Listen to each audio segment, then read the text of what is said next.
नमस्कार, मी दानिश शरणागत आजचा विषय घेऊन आलो आहे। परमात्मा एक सेवकांना, मानव धर्माच्या सेवकांना होळी व रंगपंचमीचा त्योहार मनवता येतो का किंवा करता येतो का, खेळता येतो का।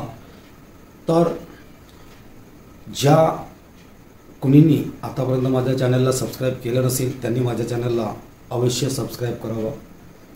आणि तुम्ही फालतूच्या गोष्टी, फालतूचे व्हिडिओ इकडे तिकडे खूप शेअर करता, ज्यामध्ये अर्थ नसतो, मानवी जीवनाचा भला नसतो, त्याही व्हिडिओंना तुम्ही शेअर करता। कृपया या चांगल्या गोष्टींना अवश्य शेअर करा आणि तुम्ही स्वतः विचार कराल की सेवकांना जमतो किंवा नाही। मी तितका आदेश देणारा किंवा तुम्हाला सांगणारा कोणी नाही, फक्त माझं काम आहे सरळ सरळ सत्य बोलणे। आणि सत्य हा कडू असते, सत्य हा कडू असते। म्हणून तुम्ही स्वतः चिंतन मनन करा की आपण होळी करायला पाहिजे, रंग खेळायला पाहिजे की नाही। महान त्यागी बाबा जुमदेवजींनी जे आपल्याला शिकवण दिली आहे, जो मानव धर्म दिला आहे, त्यानुसार आपल्याला होळी जमतो की नाही जमत हे तुम्हाला ठरवायचं आहे। माझा काम आहे तुम्हाला सांगणे। तर चला वळूया आजच्या आपल्या या विषयाकडे। परमात्मा एक सेवकांना होळी व रंगपंचमीचा त्योहार मनवता येतो का। तर सर्वात आधी आपण होळीविषयी समजून घेऊया। होळी नेमकी काय आहे, कुणाचा त्योहार आहे। तर होळी हा सण रंगाचा, प्रेम आणि वसंत ऋतूचा सण आहे। होळी कशाचा आहे? होळी हा सण रंगाचा, प्रेम आणि वसंत ऋतूचा सण आहे। हा सण हिंदू धर्मात साजरा केला जातो। हा सण हिंदू धर्मात साजरा केला जातो। होळीच्या दिवशी आपसातील मतभेद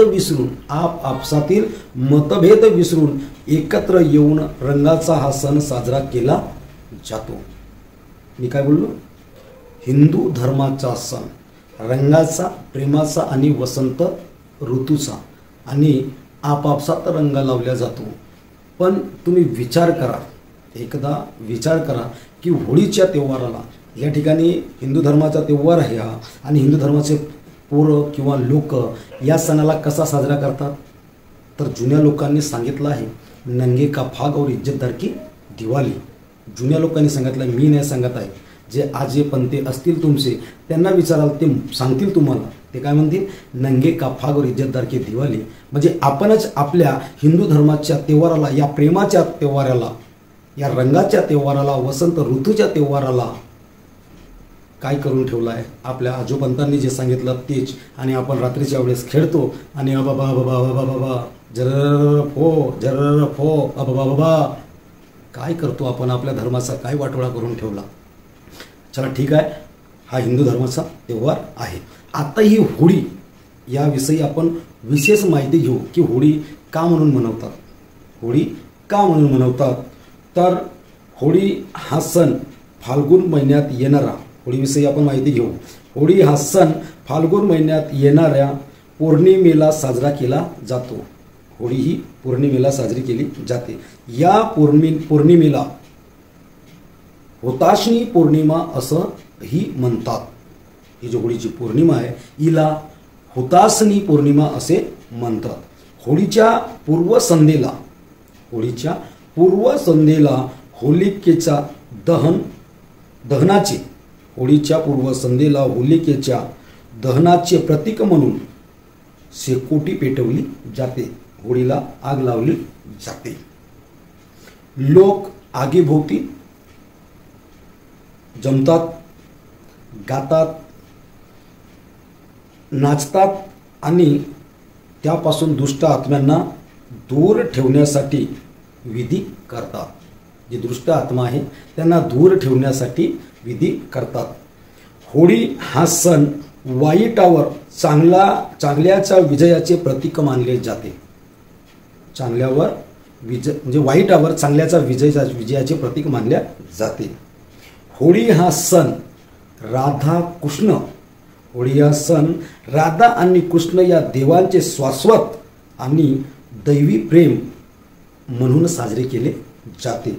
लक्ष द्या, मी काय काय सांगत आहो. होळी हा सण पौराणिक कथेनुसार राक्षस राजा हिरण्यकश्यप, त्याचा मुलगा प्रल्हाद आणि हिरण्यकश्यपची बहीण होलिका यांच्या आख्यायिकेशी म्हणजे त्यांच्या जीवनावर आधारित, त्यांच्या जीवनाच्या संबंधित ही कथा आहे. आता मला सांगा, मी आता जे तुम्हाला सांगितलं होतं एकावर बोलायला गेलो तर जास्त लांब होईल. मला तुम्ही सांगा, महान त्यागे बाबा जुमदेवजींनी आपल्याला हा मार्ग दिला. हा मार्गाचं नाव मानव धर्म. आपला धर्म हिंदू, पण आपला मार्ग आहे मानव धर्माचा. प्रत्येक धर्म म्हणजेच नियम. मी यापूर्वीच्या व्हिडिओमध्ये सांगितलं, ज्या कोणीने पाहिलं नसेल तर त्यांनी धर्म का सही मतलब हा व्हिडिओ यूट्यूबवर सर्च मारून बघून घ्यावा. तर मी यापूर्वीच सांगितलं, धर्म म्हणजे नियम, कायदा, डिसिप्लिन, इंग्रजीत त्याला डिसिप्लिन म्हणतात. मला हा सांगा, हिंदू धर्माच्या नियमानुसार होळी आपल्याला जमते. हिंदू धर्माच्या नियमानुसार होळी आपल्याला जमते, पण मानव धर्माच्या नियमानुसार आपल्याला होळी जमत नाही. कारण की या ठिकाणी उल्लेख केला आहे की होळीच्या पूर्वसंध्येला म्हणजे जेव्हा होळीला पेटवतात आणि लोक त्याच्या भोवती फिरतात, उदो करतात, नाचगाणं करतात आणि दुष्ट आत्मेला दूर ठेवतात. आपण ज्या दिवशी या मार्गात आलो त्या दिवशीची दुष्ट आत्मा आपल्यापासून दूर गेली. मार्गात आला त्या दिवशीपासून कुणाला भूतबाधा झाली का, कुणाला डीट लागली का, कुणाला टोक लागली का, कुणाला नजर लागली का? नाही. आपण ज्या दिवशी मार्गात आलो त्या दिवशीच्यापासून आपल्यापासून दुष्ट आत्मा दूर गेले आणि आपली दुष्ट आत्मा दूर गेली. मग आपण होळी करू शकतो का? तुम्ही ठरवा. माझ्या मते तर नाही. दुसरा विषय आहे, होळी हा सण वाईटावर चांगल्याच्या विजयाचे प्रतीक आहे. वाईटवर चांगल्याचा विजय याचे प्रतीक आहे. आता मला सांगा, आपण ज्या दिवशी या मार्गाचा स्वीकार केला त्या दिवशी आपण काय म्हटलं? मी जीवनात केलेली सर्व पूजा व जुने विचार बंद केले. अर्थात आपल्या वाईट विचारावर आपण ज्या दिवशी मार्गाचा स्वीकार केला त्याच दिवशी वाईटवर आपण विजय प्राप्त केला. मग होळी करायची का? आपण वाईटावर जे वाईट गोष्टी आहेत त्याच्यावर आपण विजय प्राप्त केला म्हणून आपल्याला हाही विषय जमत नाही. आता बाकी होळी करायची नाही करायची तुम्ही ठरवा. ठीक आहे. आता तिसरा आहे, अजून घेतोय समोर. होळी हा सण राधा आणि कृष्ण या देवांचे शाश्वत आणि दैवी प्रेम म्हणून साजरी केली जाते.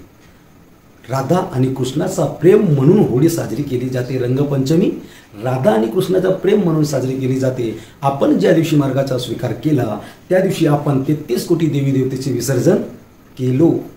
आपण सर्व देवांना मागे सारून या मानव धर्माचा स्वीकार केला.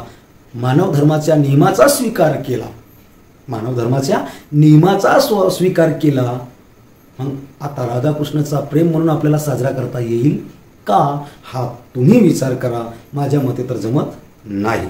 आता राहिला हिरण्यकश्यप, भक्त प्रल्हाद आणि त्याची बहीण होलिका. आता ही कथा सर्वांना माहीत आहे. आता त्या कथेमध्ये मला सांगा, होलिका जरी पापी नसेल, ठीक आहे, पण सरते शेवटी ती एक स्त्री आहे. राक्षसी नसेल पण सरते शेवटी ती एक स्त्री आहे. आणि स्त्री जळतोय आणि त्या स्त्रीला जळताना पाहताना जर आपण मानव धर्माचे सेवक आनंद जर साजरा करत असो, जर त्या स्त्रीला जळत असता पाहताना जर आपण मानव धर्माचे सेवक आनंद साजरा करत असेल तर बाबांनी सांगितलेल्या नर आणि नारी या दोन जातीचा काय फायदा? सेवक बांधवांनो, तुम्हाला विचार करायचा आहे. कारण की होळी आपल्याला जमत नाही. आता काही लोक म्हणतात की मार्गदर्शक साहेबाला हारगाठी टाकतात, सेवकर रंग घेऊन सेवकांच्या घरी फिरतात, 5-5 सेवकाचा जोड जातो, तो फगवा वगैरे काढतात सेवक. काय शिकलो आम्ही? बाबांनी 46 ते 48 वर्ष 40 ते 48 वर्ष आम्हा सेवकांना जागविण्याचा प्रयत्न केला, पण आम्ही जागू शकलो नाही. आता मी काय करून घेणार, माझ्याने काय बदल होणार, काही बदल माझ्याने होणार नाही. पण मी जो बडबडतो मला समजला म्हणून मी तुम्हाला सांगतो. आपण ज्या दिवशी मानव धर्माचा स्वीकार केला त्या दिवशी या सर्व गोष्टीचा आपण विसर्जन केला किंवा आपण त्या विचारांना बाजूला सारलो आणि या नवीन नियमाला हिंदू जो धर्माचे होते, जो 33 कोटी देवी देवताचे जो नियम होते त्या नियमांना बाजू ठेवून हिंदू धर्माचाच एक भाग मानव धर्माची पत याचे नियम मानव धर्म या धर्माचे जो नियम आहेत, नियम म्हणजेच धर्म, या धर्माच्या नियमाचा आपण स्वीकार केला. आणि जर आपण त्या नियमांचा जर पालन करत नसेल तर आपण मानव धर्माचा सेवक म्हणून काय फायदा. आज जेव्हा होळी येईल सेवकाचे मुलं डीजे लावतात, त्या डीजेमध्ये नाचतात, वेगवेगळे गाणे रंगारंगाचे बोंबलतात, गावामध्ये फगवा काढतात. हे सेवकाची परिभाषा नाही, माझ्या मते तरी नाही. हां, आता तुम्ही म्हणाल की कोणी रंग लावायला आला तो रंग लावते तर त्याला म्हणू शकता तुम्ही दादा रंग नको लावू, गुलाल लाव. आपणही त्याला गुलालाची टिकली लावायची. पण सेवक सेवकाला रंग लावतो आणि उदो जर सेवक एकामेकासोबत करत असेल तर हा मला नाही पटत. बाकी तुम्हाला पटत असेल तर तुम्ही ठरवा, कारण की मी तुम्हाला पहिलेच सांगितलं आहे की याच्यामध्ये काय आहे काय नाही. आता बाकी तुमची इच्छा, तुम्हाला काय करायचं आहे. पण माझ्या दृष्टिकोनातून होळी तुम्हाला जे सांगितलं आहे त्या पद्धतीने होळीचा त्योहार आहे. पण आपण सरते शेवटी आपल्या मनाचीच करतो. आणि मी पूर्वीच सांगितलं होळी हा त्योहार प्रेमाचा रंगाचा आहे आणि वसंत ऋतूचा आहे. वसंत ऋतूचा आहे, प्रेमाचा रंगाचा आणि वसंत ऋतूचा आहे. हिंदू धर्माचा त्योहार आहे. पण आम्ही या हिंदू धर्माच्या त्योहाराला इतक्या चांगल्या या प्रेमाच्या त्योहाराला आमच्या आजोबांनी सांगितलं त्या म्हणीप्रमाणे करून ठेवलो आहे. नंगे का फाक और इज्जतदार की दिवाळी. आणि या प्रेमाच्या त्योहारामध्ये आबाबा आबाबा करू आबा ओरडतो, हा योग्य नाही. आणि म्हणून राधाकृष्णाचा प्रेम आहे, ह्या सर्व गोष्टी आहेत. तर जे मार्गात नाही आहेत त्या लोकांनी सुद्धा हिंदू धर्माचा हम हिंदू है गर्व से कहो हम हिंदू है. मग जब गर्व से कहो हम हिंदू है आणि हिंदू धर्माचे जे नियम आहेत, नियम म्हणजेच धर्म, तर मग ते नियम आहेत त्या नियमाला आम्ही का म्हणून खंड पाडतो. काहीतरी बंधन आणायला पाहिजे, आपल्या धर्माविषयी आपल्याला अभिमान असायला पाहिजे. मग आपले मुलं त्या नियमाचा भंग करतात, का फायदा ते करतात. म्हणून आपण मानव धर्माच्या सेवकांनी नियमाचा भंग करावं का, हा तुम्ही स्वतः विचार करा. स्वतःला तुम्ही स्वतःच्या मनाला तुम्ही स्वतः विचार करा की आता जे मी सांगितलेल्या गोष्टी आहेत त्या गोष्टीचा विचार करा, चिंतन मनन करा आणि या गोष्टीचा समोर पालन करा. जमते की नाही जमत, माझ्या मते नाही जमत. जर माझं बोलणं आवडलं असेल तर माझ्या व्हिडिओला लाईक करा, शेअर करा, कमेंट करा आणि माझ्या चॅनलला सबस्क्राईब करा. एवढेच बोलतोय आणि आपल्या शब्दांना विराम देतो. सर्वांना माझा आदरपूर्वक नमस्कार नमस्कार नमस्कार.